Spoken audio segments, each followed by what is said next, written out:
About implementation. Now on stage, stablecoin readiness, closing the gap between intent and implementation, moderated by Aaron Stanley.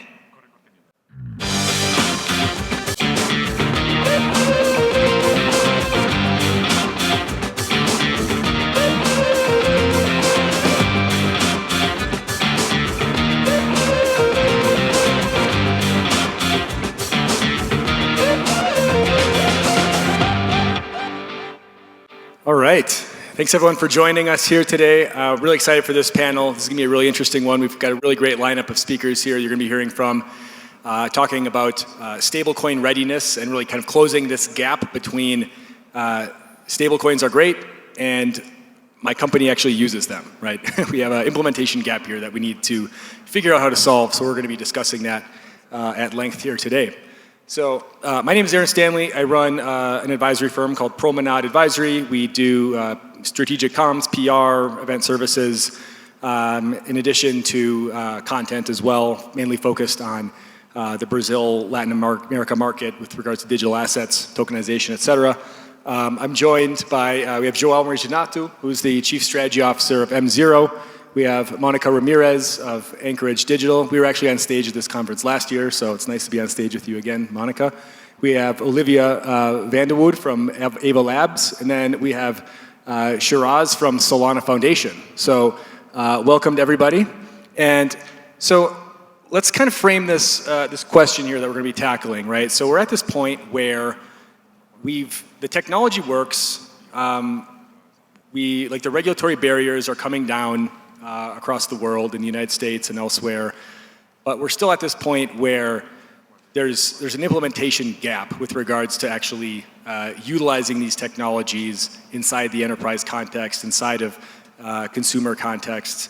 And if I were to, if let's say there's 100 companies represented in this room, for example, if I were to send each of you an invoice, probably 95 of you would pay me in ACH and not stablecoins. Which is fine, but at what point are we going to get to 100% of people using stablecoins for everything, right? Or maybe that's a bit idealistic at this point in time. But so there's some very concrete things that we're going to talk about that are still, there's still some work left to do with regards to making stablecoins like actually usable like in an enterprise context, in a business context. And some of these are like not very sexy things, right? So accounting treatment, tax treatment, internal change management, compliance, selecting a vendor, all these types of things, right? So I'm going to ask, let's go down the line here and do a quick round of intros, and then I'm going to ask each of you to introduce yourself quickly and where you're from, and then also give maybe one or two of the main pain points that either you or your partners, your clients experience with this regards to, we'll say, crossing this implementation gap. That I was just framing here. So maybe Joao, we'll start with you. Yeah, at M0, what we do is we create modular stablecoin infrastructure that companies can use to build their own version of stablecoins and utilize that to integrate that into their financial services apps and services. We were talking about this right in preparation. There are two sides to the problem that you're mentioning, right? There are the companies who just want to integrate stablecoins and utilize that, and I'm going to talk a little bit more about the types of companies who want to build their own stablecoins, which I think is a little bit more complicated than the first one, but I'll let the other panelists talk about the first one. I think. It's a complicated question, what you mentioned. What we are seeing, particularly in the recent past, where we started to get more demand from companies in what we call financial services modernization, right? Every company who is already a financial service institution who wants to tap on this new type of technology to optimize some element of what they do, is that they think it's a really, really complicated animal to skin, if you will. We recently announced that MoneyGram, is building the MoneyGram Dollar, and that one in particular is built on top of M0, and it's a good example of a very established financial services company that is trying to utilize this technology. And it took them, in the way that they relate to us, it took them about 6 months just to get this approved by the board, right? And imagine like that process for a company like that. Precisely to your point, like it needs to touch how this is going to be utilized internally, how it's going to be accounted for, the legal barriers. I think, yes, we have gone through a lot of clarity from a regulatory point of view in the US, but unfortunately there's still a lot of barriers. Genius is not effectively in place. They had to deal with, local state money transmission laws and sort of this interim hybrid period. So it's just very complicated, and I think one of the things that we can talk about a little bit more is that these companies are not finding enough talent actually to go and run these programs, right? It's not like in traditional fintechs that you have a vast amount of talent in the industry to hire somebody who's been there and done that. That's just not available yet with this new stack. The stack is even being figured out. So we can talk about a lot more in detail about those elements, but what we are noticing is that for these companies, it's still a very complicated program for them. Then Monica, introduce yourself, and then what are a couple main pain points you're seeing? Sure. Hi, everyone. Good afternoon. I'm Monica Ramirez. I'm a managing director at Anchorage Digital. Anchorage Digital is home to the first OCC charter crypto bank. Our core products include custody, settlement, staking, and stablecoins. So from the stablecoins team perspective, we're seeing two main pain points. The first one is on the issuance side. We have a lot of potential clients and need partners that come to us to issue high-quality stablecoins through our infrastructure and platform. The main question is, should I issue my own stablecoin? How we engage in those conversations is if the partner has enough distribution and network stickiness, then the answer is a clear yes. But if the answer is a maybe, then there's a potential ways to test the waters with existing stablecoins and existing rails in order to get the company up and ready in order to do a more stablecoin issuance platform play. And I work specifically on stablecoin solutions for banks, which is how we work with international banks for USD settlement using stablecoins. And the main pain point there is how do you connect banking institutions to have the autonomy and the ability to mint redeem stablecoins directly, while also engaging with regulated counterparties, also having regulated custodians, and having kind of that triangle between having access to a stablecoin, having a fiat bank account, and also engaging with a digital asset provider. Hi everyone, my name is Olivia Vande Woude. I am with Avalabs, which promotes the growth and adoption of the Avalanche blockchain network. I'm focused on all things tokenization, which entails on the one hand working closely with a variety of issuers like the VanEck, BlackRocks, Franklin Templetons of the world, but most of my time is really spent on the distribution infrastructure side and working to distribute those tokenized assets via fintechs or a variety of allocators in our ecosystem. With respect to the question around the issues that have really posed issues for corporate stablecoin adoption, I think the two thorniest issues that I've come across are really balance sheet classification as well as issuer fragmentation. And so on classification, I've observed that for an auditor to treat a stablecoin as cash, that's often not feasible today because of concerns around depeg risks historically, as well as redemption reliability concerns. And so as a result, we often see stablecoins from an accounting perspective treated more as intangible or financial instruments. And so in that treatment scheme, unfortunately, it brings about more messy accounting treatment, as well as just an inability for CFOs to treat stablecoins as cash. And so that's been one issue within the stablecoin adoption landscape. I'm excited to see folks like Ubix or Better Money becoming stablecoin clearinghouses to address that issue, and we can talk about that later. But I'd say on the issuer fragmentation side, again, you might want to receive one stablecoin, but a counterparty might be expecting another. How do you reconcile those without significant slippage, OTC deaths, and what is today a lot of manual steps? And so those are the two thorniest issues that I see for corporate stablecoin adoption, but I'm optimistic that they'll be resolved with, again, the likes of Ubix, Better Money, and other players entering the space. Sheraz? Hey everyone, I'm Sheraz Shere. I lead the payments vertical for the Solana Foundation. Solana is a fast, cheap, scalable blockchain. We have a lot of payments use cases. I spend most of my time working with large enterprise payments companies to bring payments flows onto Solana. I would say the challenges, I think the premise of the question was the infrastructure is there. I would say 95% of the infrastructure is there, which feels really good, but it's often that last 5% that's the last mile that is a blocker. And so I see it in maybe two ends. So one is if you think about just integration with legacy systems. If you are an operations manager or CFO or treasurer, they tend to be averse to change. So you don't want to have to log into one legacy system for one set of flows and then log into another one for another set. So something as simple as that, which is very easily solvable, I think is something that on the last mile is still a little bit of a barrier. And on the other end, I would say last mile, just kind of like thinking about off-ramps. So there's a lot of payments use cases where it's very easy to move stablecoins, but the off-ramp ecosystem is growing, but there are still some limitations depending on the markets, whether or not you can even access local banks or you have to go to an exchange. So that adds cost and starts to erode from the value proposition. But I see that quickly changing, but I still think that getting that last mile on both ends will really help us unlock a lot more.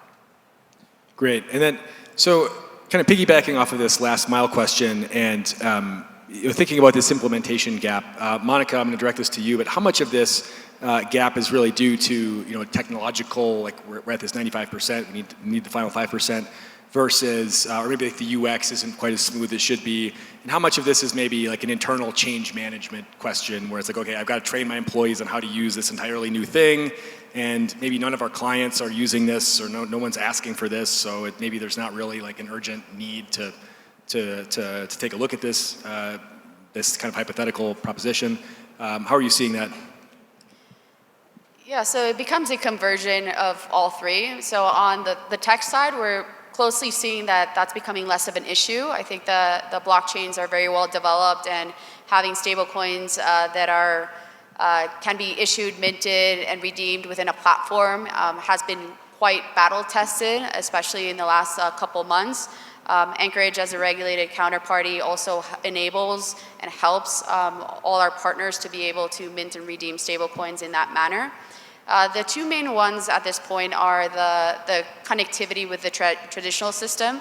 I think that from a traditional standpoint, we're used to seeing certain infrastructures or UX UI and bringing that into what the expectation is when you're working with a digital asset platform. I think that's something that we in the industry need to work a little bit towards, but it's something that it's quickly moving.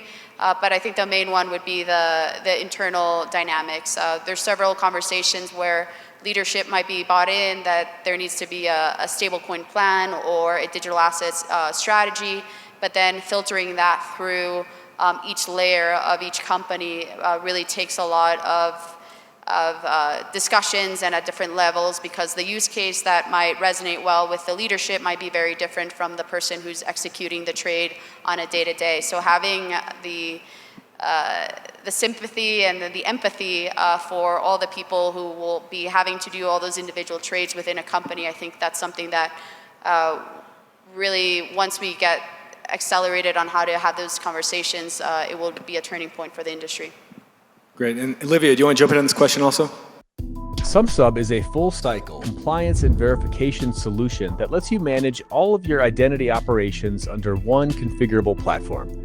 Its recent State of the Crypto Industry report explores how digital asset companies are balancing fraud prevention, regulatory pressure, and user experience as they scale in 2026.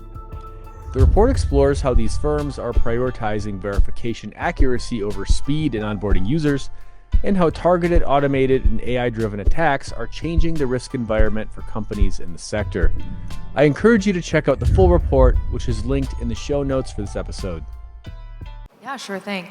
I would say it really comes down to internal buy-in at this point, and even if you do have buy-in from the leadership level, getting the buy-in at the compliance, the auditor, controller, treasury, legal levels is a whole other story, and I would argue is much like herding cats in many instances. And so it does take buy-in from the top, but it also takes, a lot of educational sessions, as well as a very clear value proposition and a compelling, I'd say, outlay of the cost savings of the new business lines, of the new revenue streams that can be gained from implementing stablecoins or any other tokenized assets for that matter.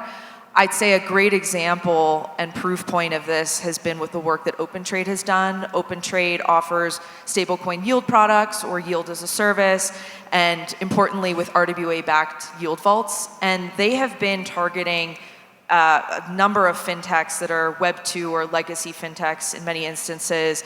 They have 30 plus partnerships at this point, and they've done a great job of helping to educate and secure buy-in at all levels of these fintechs, at the treasury level, at the board level, at the CEO level, by really walking them through their compliance forward approach and how they have bankruptcy remote structures in place, working with an FCA regulated asset manager, and also being very clear about the new revenue streams that can be gleaned from implementing stablecoin yield products.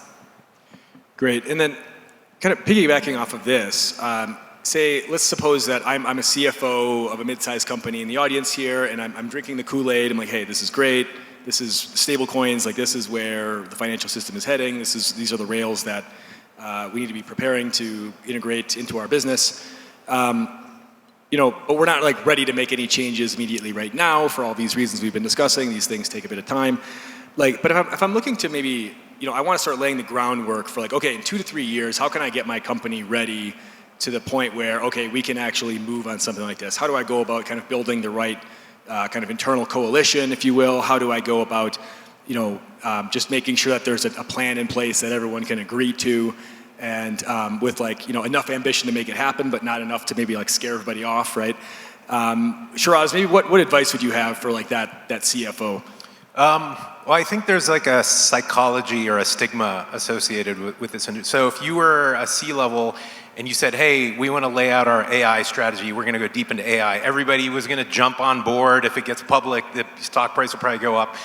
But if you say we're going to go into crypto, then there's this stigma, right? So I think part of it, if the CFO is fully, on board, then he or she will understand that this is financial infrastructure, financial innovation. This is fintech. These are new payments rails. So, I mean, it sounds trivial, but I think some of it is just educating people internally, right? You want to call it crypto, maybe call it that, but there's a stigma associated with it that works against us, And so I think a lot of that, there's a very big payments platform that we've been talking to, and there are people that are fully bought in. And I said, well, how is it being received internally? And they said, yeah, there's a lot of people being like, why are we doing crypto? And I think that just misses the point. This is crypto is a catch-all phrase, but this is incredible financial innovation. So I think some of it is just internal education on what this is. Anybody else want to chime in? Olivia? I can add to that. I would encourage any CFO to take a business outcomes approach as opposed to pitching this internally as here's our crypto strategy. And what I mean by that is, really abstracting away all the jargon of crypto, tokenization, smart contracts, blockchain infrastructure, and instead focusing on, again, what's a new revenue stream that we can add? How does this improve retention among our users? Is this a net new financial product or capability that we can use to, again, track new users? And I think the CFO would find buy-in pretty quickly after that. One example I use a lot is that of Axiom, AXIYM. They're on Avalanche, and they're at the payments layer working with PSPs, MSBs, to eliminate pre-funding requirements. And their pitch focuses entirely on the business outcome of eliminating pre-funding requirements as opposed to all the stablecoin infrastructure on the back end that makes that feasible. And I think with that, as time goes on, we'll have more and more case studies and proof points to show, hey, here's how you can free up capital with the likes of Axiom, and here's a compelling reason for a PSP or MSB who, again, is using traditional APIs and banking rails to adopt this technology. It really isn't, this is a crypto strategy, this is a business outcome that we can achieve for our organization. Can I just add something to that? Because I agree with Olivia, and I would dare point to your question and say that maybe this is not a CFO thing. I think because I agree with Olivia just said, and I think the experience that we have had is that the organizations that are being more successful in pushing this forward and getting to some real meaningful outcome, aside from the proofs of concept kind of initiatives that we see, are the ones that are being driven by product organizations. So I don't think stablecoins are yet at the level where it's kind of an obvious optimization from like some cost of some other financial perspective, and it's just a switch because it's so complicated to figure some of the things out that you mentioned. So there's got to be a clear outcome in working with that new technology. And what we are seeing is that, first of all, the more crypto native, to use Sheraz's point, the more crypto native companies in the space, they're always already in kind of innovation mode, right? So they're always tinkering and experimenting and trying things that haven't been tried before, or maybe have been tried before, but just with different names. And to them, like, they live in innovation and tinkering mode. You don't need to sell this as the ability to do something new. But then the companies who see themselves being disrupted by the emerging crypto-powered or stablecoin-powered neobanks, for example, or how stablecoins are being used for cross-border settlement. These companies in the traditional industries see that movement and they're like, well, there's both a negative potential outcome that we are going to be disrupted by these emerging companies, or there's a potential outcome for us to use this technology as a vector for creating a new business model. MoneyGram, for example, a lot of people I think misunderstood why they did it, and I saw a lot of announcements and media saying, oh, MoneyGram is going to use this for cross-border remittances. Not really. They're not going to use a stablecoin for cross-border remittances. They're going to use it because they can build a new product. Now they can build a product that can have a balance for their users. They can have more fidelity with their users. They can have a companion card, a whole new experience that they couldn't before. So the clear outcome was there for them to take, and that pushes them forward in terms of adopting the technology. If you don't have that clear outcome, I don't think we're at a point where people are going to adopt it for saving costs, for example. Got it. So the kind of the brand of stablecoin technology, if you will, isn't at the point where people are like, oh, that sounds great. Like, that value proposition is crystal clear. Sign me up. Like, there has to be like a real kind of tangible outcome, whether it's on the cost saving sides or you can create a new product with it, or there has to be some kind of direct pitch there that's like creating value outside of just like, hey, this is a great new thing you should implement.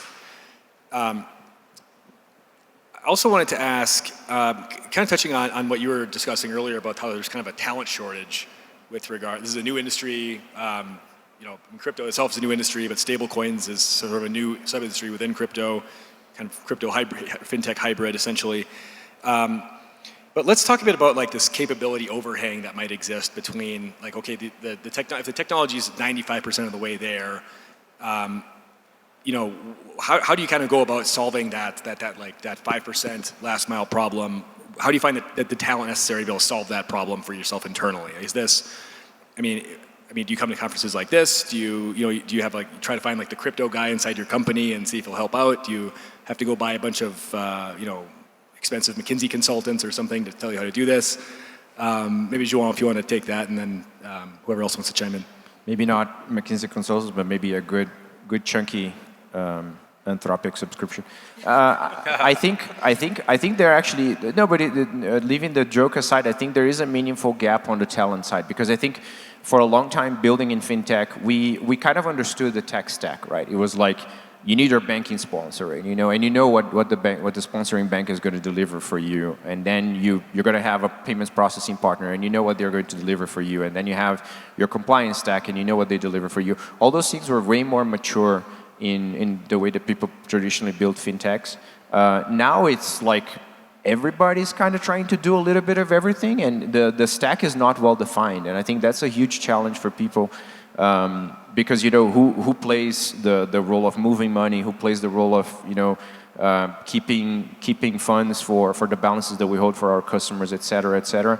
Then there's the whole compliance stack as well, which is not properly well defined when these transactions run on the blockchain.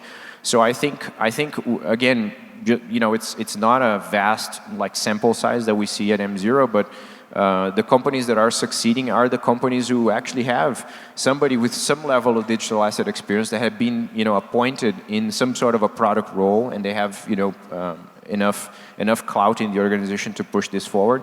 Because you got to understand, self-custody wallets and the ability to arbitrate some of the solution that you're going to build versus building in a custodial way.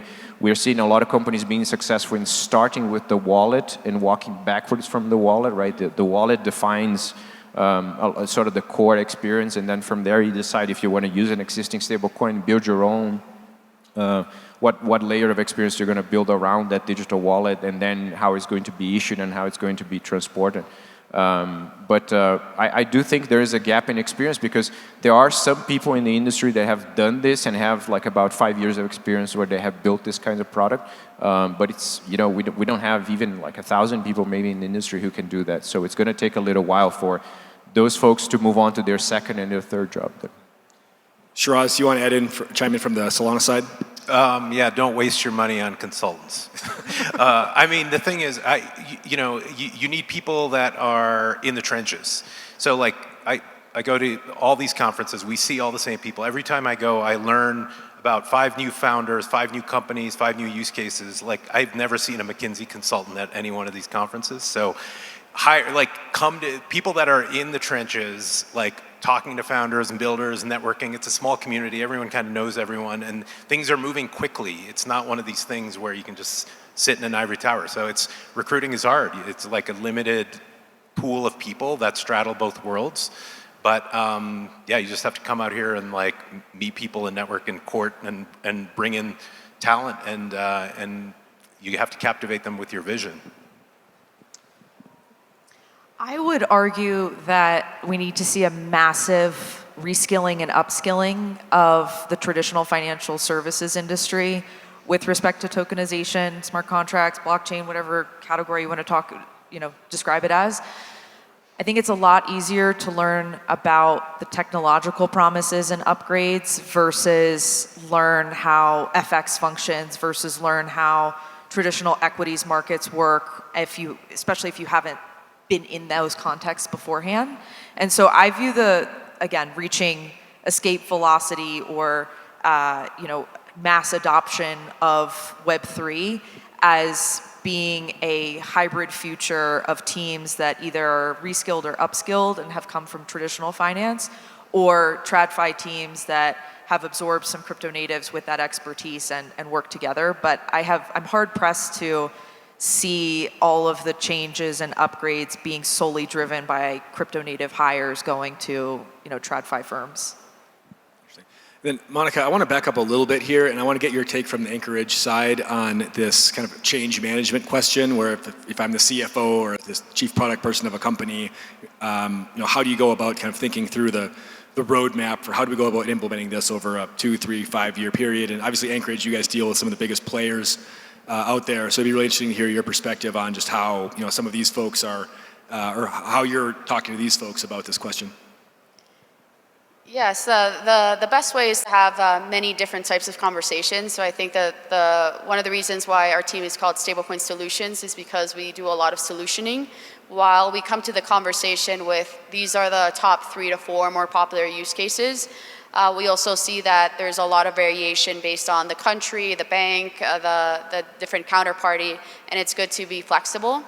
I think from the perspective of coming in with 3 to 4 sort of initial use cases, it really makes the CFOs a lot more engaging, because they start to see like, oh, you did your research, you understand what's happening in the market, and actually I am seeing number 1 and number 4, or number 2 and number 3. Tell me more about it. What are our peers doing?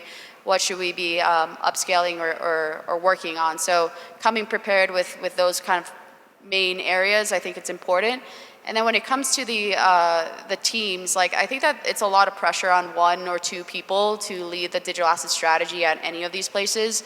What we like to optimize to is, for the lack of a better word, the passion. So you might have people who are coming from traditional finance or crypto native, and they really want to see this use case through. I think that that's even sometimes more important as an intangible, because this space is not linear. Anyone who's been here for the last 5 years, we've been a bull, a high, back and forth, sideways. So the fact that we're here at a conference a year later, I think that speaks volume to like the passion and the interest. So having that ability to have that resiliency of understanding what it is. And then when it comes to defining outcomes, also setting expectations what those outcomes are. Like an outcome can be, let's do a test. Let's accept a stable coin and change it to dollars and having those initial wins, I think, goes a long way rather than focusing on outcomes to do an ROI of X millions, because that's not going to happen overnight, especially as you need to bring in more stakeholders through your company, through reg, and other aspects around you. So I think it's important to both think small on what you can do today, but then also have the passion and the vision of where you think this will be in 6 to 12 to 18 months.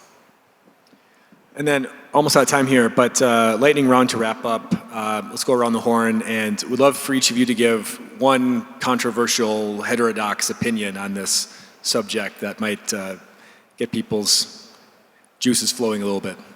Joao? I don't think it's that controversial, but I think kind of summing up everything that we said, I think naturally speaking, people who are AI native and crypto native, they are going to occupy these positions that we're talking about that are important one way or another, right? So I think we will see this transformation, whether it takes 3 years or 30, that's the question that nobody knows for sure, but I think we will definitely go through this transformation. And I think touching on something that Olivia said, because this is very close to the heart of what we do at M0, I think we will continue to see a fragmentation phase first. So people will build more stablecoins, people will try more things before we figure out what the stack is and then have some level of conversion. So I think my controversial bet, which I don't think is that controversial, is that we will have more stablecoins every day of the next few years than we had the previous day. Mine will be that there will be use cases in the US using stablecoins. I think the narrative right now is that the US doesn't need stablecoins, and I think that we will start to see some interesting ones in the next coming months. A lot of hot takes, but I'll settle for this one. I think the white labeled stablecoin gold rush is value destructive for the space. Issuance is commoditizing, and really the real distribution, the real mode is distribution. How about payments won't be the killer use case for stablecoins, it'll be on-chain credit. Amazing. Well, thank you guys. Really appreciate your insights on this subject. Thanks to our audience for participating, for observing. Hopefully you learned something on this panel, and we'll turn it over to the next one.